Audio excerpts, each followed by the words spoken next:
সকাল হলেই কাজের চাপটা অনেক বেশি থাকে, যেহেতু বাচ্চারা স্কুলে যায়, ওদেরকে রেডি করে স্কুলে পাঠাতে হয়, এছাড়াও আরও অনেক কাজ থাকে। তো আজকের দিনটা একটু ভালো খারাপ মিলিয়েই ছিল। তো প্রথমে শুরু করলাম গিফট দিয়ে। এই গিফটটা কোথা থেকে আসলো তাও বলবো। তো সব কাজ শেষ করে স্নান করে এসে ঠাকুরকে পুজো দিয়ে নিলাম। আর পুজোটা হচ্ছে আমার মনে হয় সবথেকে একটা বড় কাজ।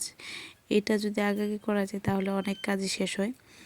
তো পুজো দেওয়া শেষ করে এসে এখন হচ্ছে সকালের খাবারের টেনশন।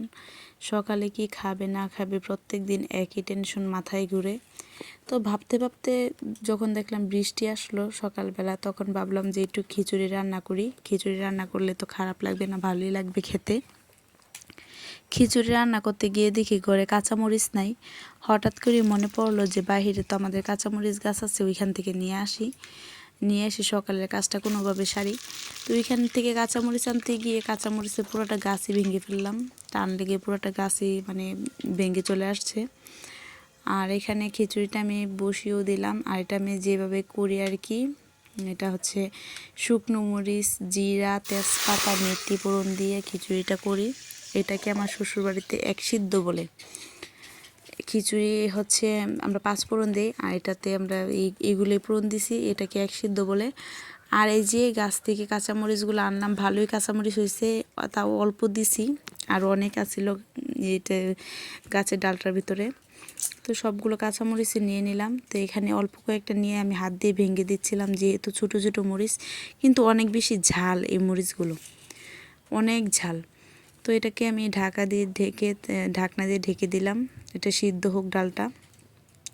আর আরেক দিকে আমি চা গরম বসিয়েছি। চা দিয়ে মুড়ি খাবো, কারণ মিষ্টি বিস্কুট খেতে ভালো লাগে না। আমি আর মা চা দিয়ে মুড়ি খাই বেশিরভাগ, সব সময় খাই। তো এখানে আমি আরেকটা ভুল করেছি, যেটা হলো আমি চাতে চিনি দিয়ে ফেলছিলাম। মা তো চিনির চা খাবে না, তো সেই জন্য মার জন্য আবার আলাদা করে দিলাম। তো এদিক দিয়ে আমি খিচুড়িটা রান্নাও করে তারপর আলু ভাজা বসালাম এখানে, কারণ খিচুড়ি দিয়ে আলু ভাজা না খেলে ভালো লাগে না, সেজন্য আলু ভাজাও করে নিলাম। এরই মধ্যে আমার ছোটো ছেলেটা স্কুল থেকে আসলো, ওকে স্কুলে নিয়ে গেলাম।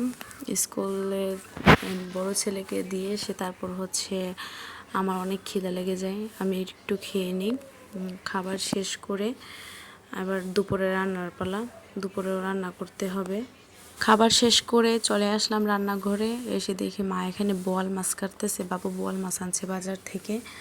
তো বোয়াল মাছগুলো কেটে দিচ্ছিল, তাই আজকে বোয়াল মাছই রান্না করব। আর এখানে কিছু সবজিও আনছিল বাজার থেকে, যেহেতু এতদিন ফ্রিজ খালি ছিল, কোনো সবজিই ছিল না তেমন, আর ঘরের লোকও তেমন ছিল না, সেই জন্য সবজি আনা হয় নাই। তো বাবু এসে এখানে সবজি নিয়ে আসছে, তো এখান থেকে সিম আর আলু নিয়ে নিলাম।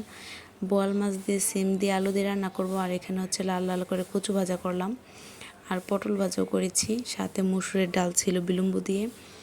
তো আজকে দুপুরে এইগুলোই ছিল। খাবার শেষ করে তারপর একটু রেস্ট করলাম, রেস্ট করে তারপর দেখি আমার জেঠিমণি আসছে আর কিছু গিফট নিয়ে আসলো। আমার জ্যাঠাতো ভাই বিদেশ থেকে আসছে, সেজন্য আমাদের জন্য কিছু গিফট নিয়ে আসলো। তো এইগুলোই ছিল গিফট। এখানে একটা শ্যাম্পু ছিল আমার জন্য, আর এই যেটা ছিল এটা আমার হাজব্যান্ডের জন্য ছিল। আর হচ্ছে ঘড়ি ছিল একটা আমার বড় ছেলের জন্য, আর কিছু চকলেট ছিল।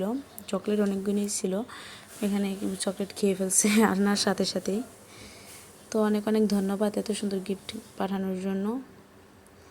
ভিডিওটা ভালো লেগে থাকলে সবাই অবশ্যই লাইক কমেন্ট করবেন, শেয়ার করবেন, আমার পাশে থাকবেন।